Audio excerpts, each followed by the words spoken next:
sheekh kusoo dhawow marka hore marka labaad bal marka hore warbixin kooban halkan sidaad ku degan tihiin iyo soomaalida halkan waxaa lagu tiriyaa inay yihiin soomaalida labaada ugu badan Australia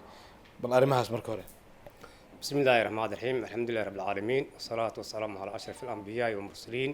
صلى الله على سيدنا محمد وعلى آله وصحبه أجمعين أما بعد جزاكم الله خير وخيرا مهد علنيا برنامج أماكن انتي بافو كونوا سودوا وكومونيتكا بريسبان سوماليات سوماليا يقول لي وربحين تيدا سيدو هو شيء قدوميها آسك عبد فارح ويان جنرال هان وداد اسكا ورقبو dadkooda dhintayna sida hadda kuu sheegay gudoomiyaha aaska loo duugo dadka xabsiyada galana ka warhaayo ilaa iskuuladu ani kulay qaybta masaajidada iyo culimadiinka baan ka warhaya inta badan marka Soomaalida ku nool gobolkan hadda aan joogno waa Soomaali runtii aad iyo aad isaga warqabto haday aas tahay haday bukaan tahay haddii caqabad kale oo xagga caruurta iyo nidaamkaas ay ka soo wajahdo gudoomiyaasha mantaqana maamulka community-ka way la xiriiraan wayna ka warqabaan sida booqashada xabsiyada kale waxay jiro hadda wax jiraan marka aad baan u fiican marka tiro intee leeg baad isleedahay marka oo dhalinyaro ayaa xabsiyada ku jira oo Soomaaliya taas waan warbixinteeda aad waxaa iga waroon gudoomiyaha mantaqana marka sidee xabsiyada marka u booqataan midna waxaan ognahay ciidaha oo kale ama waqtiyada salaadaha in wadaadadu loo ogolay inay tacliinti baraan diintii ama ay la hadlaan arrimahaas marka ma jirtaa annaga kolley ma aan booqanan shakhsi ahaan kama aan qayb galan dadka nasiib uma aan yeelanayn laakiin xagga tarbiyada masaajidada ka warqabaa oo muxaadarooyinka caruurta mar aan ku kulmin jirnay inta soo koranaha imaan horteed oo cashooyinta u sameeyay aan muxaadarada u qaban jirnay waa inoo fiican ma sha Allah aad bay fiican yihiin marka haddii aad fiiriso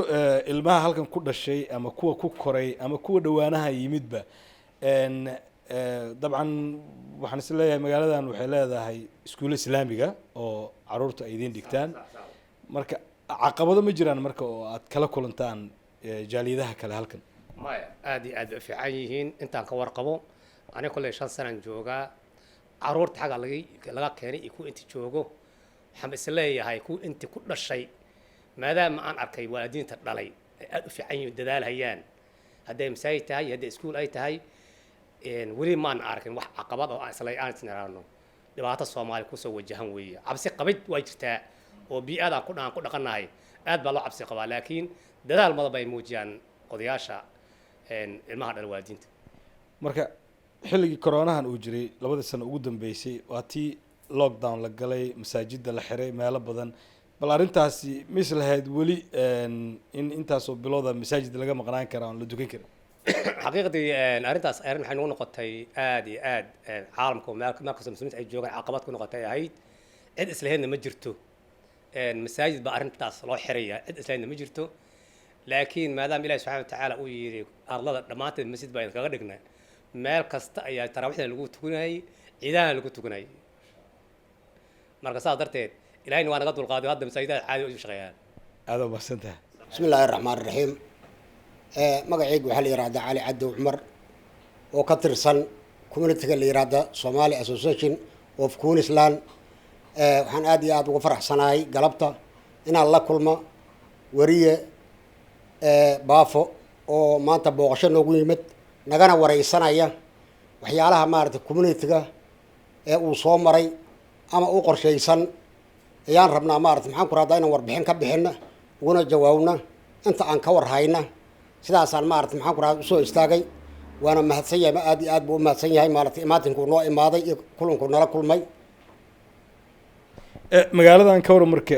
waxaan ognahay sidaan hore u sheegay in Soomaali badan ay ku nooshahay qaarkood dhawaan ay soo degeen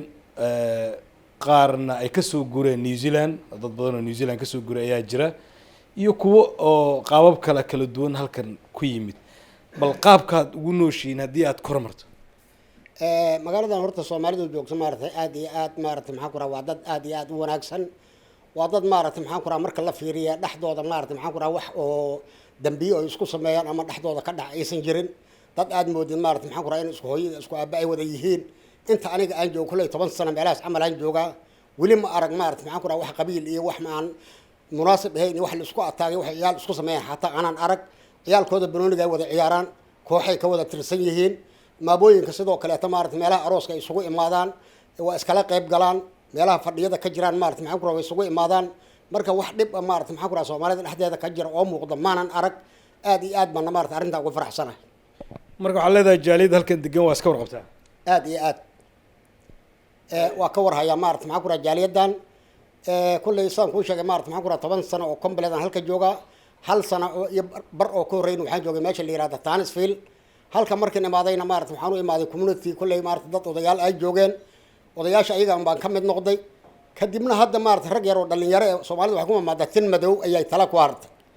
rag yar oo dhalinyaro oo aad iyo aad maarata waxna bartay aad iyo aad u firfircoon community-gana maarata maxaan ku rahaa ka kiciyay meesha joogo kor u wada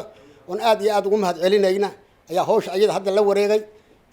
aad iyo aad baan uga faraxsanahay dhammaan Soomaali weynta meesha degan waa isku wada faraxsanta marka dadkii 10kii sano ugu dambeeyay qaab dib u dejin ahaan wadan saddexaad halkan loogu keenay ama laga soo qaaday xiriiq qaxooti sidee isleedahay way uga faa'iideysteen magaaladan ama dalkan Australia wallahi dadkaan maarata maxaan ku rahaa waqtigan aniga imaaday waxaa laga yaabaa qoys dhan oo meel degan oo 7-8 ka kooban inuusan hal baabuur xataa aysan haysanin maantana maarata maxaan ku rahaa waxa tagaasida iyo maarata maxaan ku rahaa meeshan ka shaqeynaya hadduu alla ku Uberka iyo waxa la yiraahdo maarata taraagyada ka shaqeynaya dhalinyaradii maarata meeshan 5 sano 6 sano ka hor imaaday weeyaan maarata maxaan ku rahaa shaqooyinka maarata wada dareereen alxamdulilaahi rabbil caalamiin aad iyo aad ba maarata maxaan ku rahaa dadka ay u fiican yihiin